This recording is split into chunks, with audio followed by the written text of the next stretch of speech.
Hello everybody and welcome back. And before we actually continue with this program, I just want to correct myself because in the previous video I just watched the ending of the video and I was referring to this request performer as an actual function.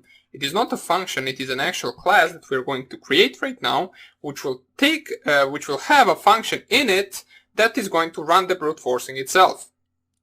So I didn't actually explain myself really well in the previous video. Once again, it is a class, not a function. So let us continue coding it.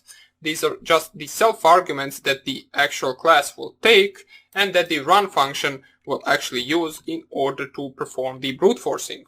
Now you will see just in a second what I'm talking about. Let us go up here and we can code it right here, for example. So let us name it the same. So class request underscore performer.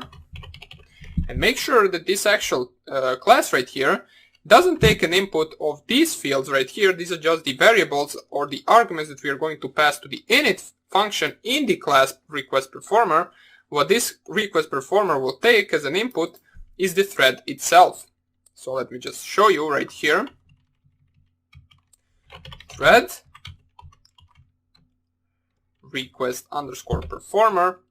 And basically, first thing you need to code in every actual class is the init function, which will take, where you will actually define your different variables. So def underscore underscore init underscore underscore.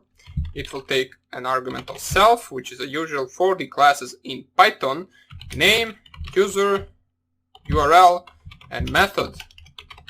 Let me just check if those are the four that we specified right here. Username, password, URL, method. Yeah, those are the exact four that we specified.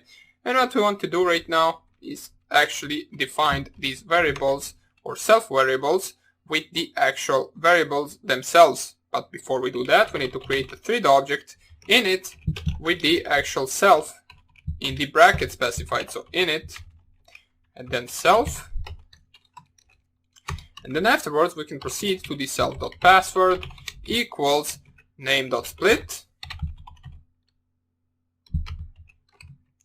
Let me just go right here to actually split it by the new line character and take the first element of that, which will be the password itself. As you can see, the name is the actual password, so we don't need to call it name, we can just call it password. Or pass, doesn't really matter. Okay, let's call it pass WD because pass is already defined actual function in the Python itself. So we'll just use this pass WD dot split. We'll take the first element, which is going to be the password itself. Self.username will be equal to the user specified. Self.url can be equal to the URL itself. So self.url equals URL. The method will also be equal to the method, and we can print which password are we currently trying. So we can just do something like this, self.password, and we can add the actual another dash right here. This is just going to print the current password that we are going to try. And now we are doing the main part of the program itself, which is the run function. Now this run function, as I said before, is going to check for the actual methods, and if the method is basic, it will perform the basic request for the basic authentication, and if the method is digest or specified as digest, will perform the HTTP digest authentication with the request library. Now it is rather simple, so don't really worry, it is nothing really to worry about. Def run. Every function in the class has to take a self object, so we can actually parse these different variables to the function in the class.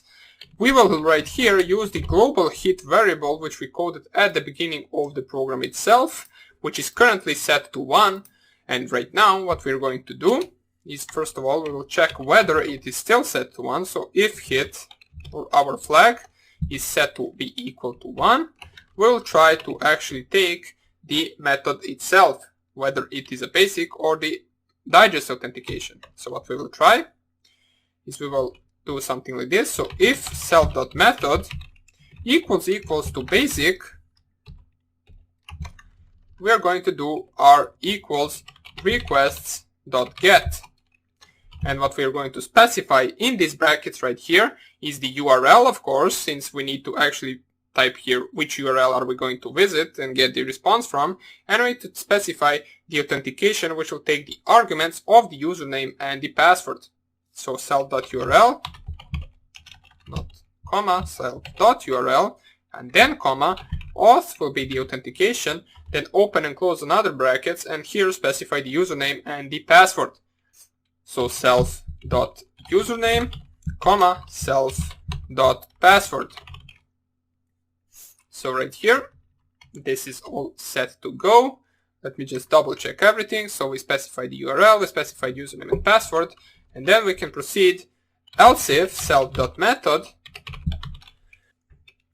is equal to the digest method, then we want to actually perform r equals requests.get on the same URL, but this time the actual authentication will be equal to HTTP digest auth. So we're using this type of authentication, which also takes two different arguments, which is just the username, so self.username, and the password itself. Password.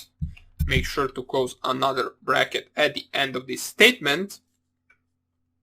And what we are going to do is we are going to check right now for the actual status code of the page that we actually load afterwards. Now what this means, if we get a status code of 200, that means that we found the password. What we will do is we will set the hit variable or flag to be equal to 0, and that will close our program. We will print the password, of course, before we actually close the program. And in case the status code is not equal to 200, and basically, as I said before, the status code 200 means that we successfully loaded the page. So if the status code is not equal to 200, we will continue to the next password, and we will actually remove the thread from our counter, which is in the launcher threads function right here. And our counter is basically this I list right here, which is containing different threads. Or not containing, it's actually keeping track of those threads. We will just remove one from this list right here, so we can actually keep a good track of it. And let us see how we can actually implement all of that. So first of all, as I said, let us go right here. We want to check for the status code.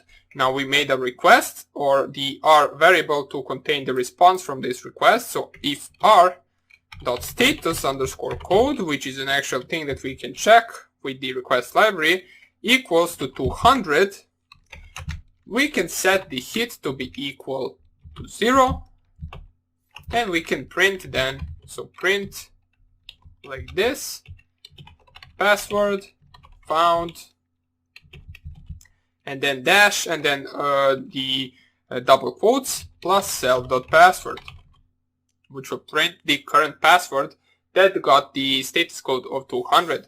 And after we print it, we can close the actual program with sys.exit. In any other case, which will be the case that we get any other status code, we will just print not valid password, 2 dots, space, and then we will add plus self.password.